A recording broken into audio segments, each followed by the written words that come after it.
Well, good morning, my dear students. I pray that you are all feeling blessed today as I am. God is good even in difficult situations.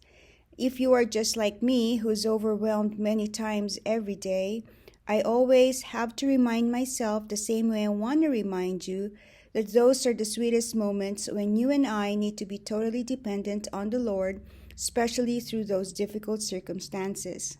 I'm sure you all will agree with me on that.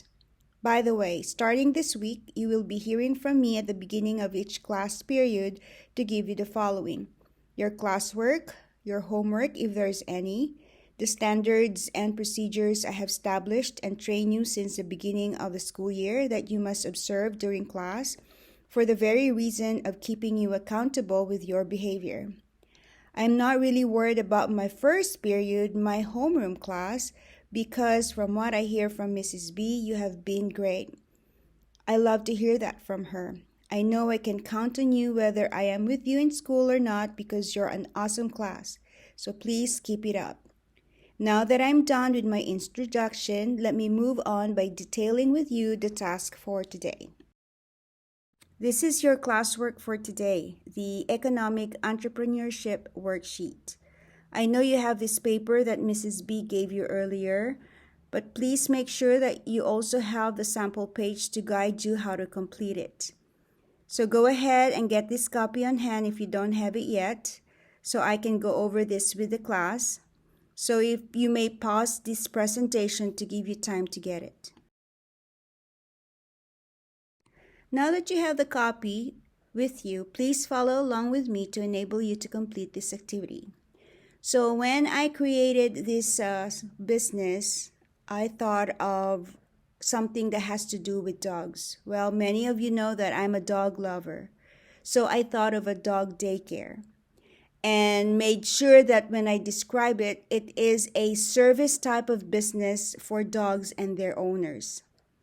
So my recommendation to you is that when you think of the type of business you want to start or business idea, think of something that you love to do or something that is close to your heart. In fact, most business owners start their own by either meeting a need in the community or, of course, something that is profitable. And even sometimes they start a business that they know that they will enjoy owning, starting, and even growing. Now you have to explain if your company will provide for a need or a want. Since I know that owning a dog is not a need or something that is necessary to survive, I explained that my dog daycare is a service that provides a want to dog owners that travel or work long hours and prefer good supervision for the pets while they are away from home.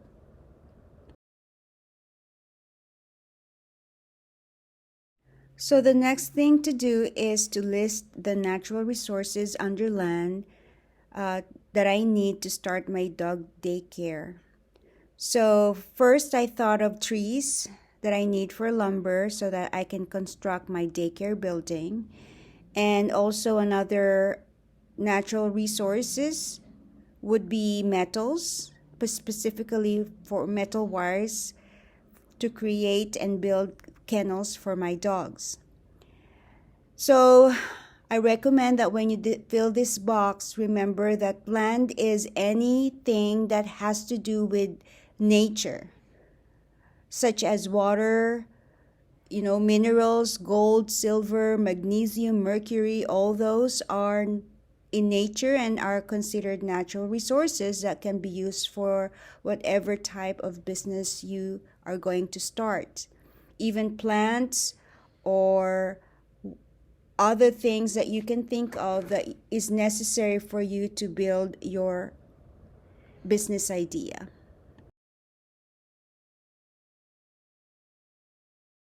Next is labor. Of course, for labor, I would be needing my attendant workers to care for the dogs and even dog trainers to make sure that my daycare is in order and no dog fighting. Again, when you think of labor, who are the people that you're going to hire and work for your business so that it can run smoothly and efficiently.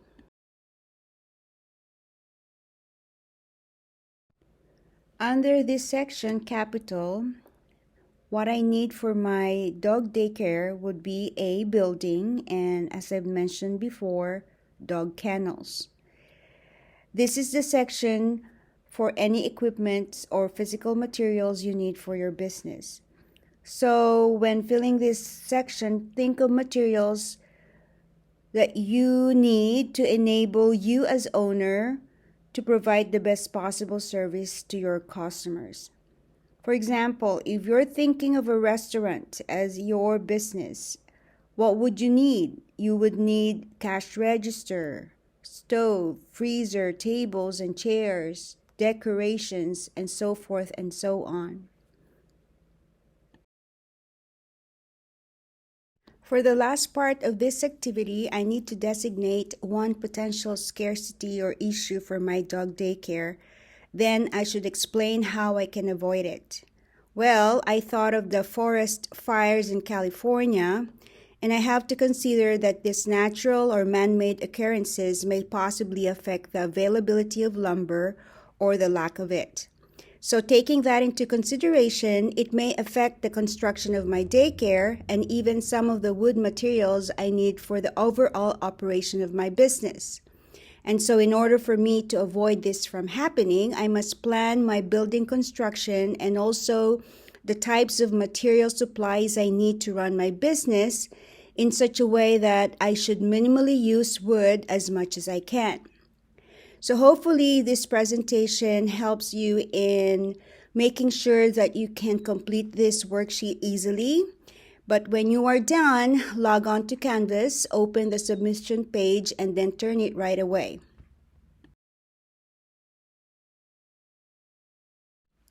When you get a copy of the Factors of Production handout from Mrs. B, you may use your textbook to help you answer these pages. When you're done, you may turn it into Canvas on the due date. Before I go, I would like to leave you with some important reminders. Please make sure to work quietly, follow instructions, and observe class procedures and standards at all times. I'm sure I don't have to tell you this, but I would just like to again repeat and remind you that Mrs. B can give you detention on my behalf. When she sends me the names of those who got detention, I will write them on the discipline log to notify Pastor Joe. I'm sure this class will have no discipline issues because you're the best class ever. So, that's it for today. You'll hear from me again this Wednesday. Have a great day and may God bless you all.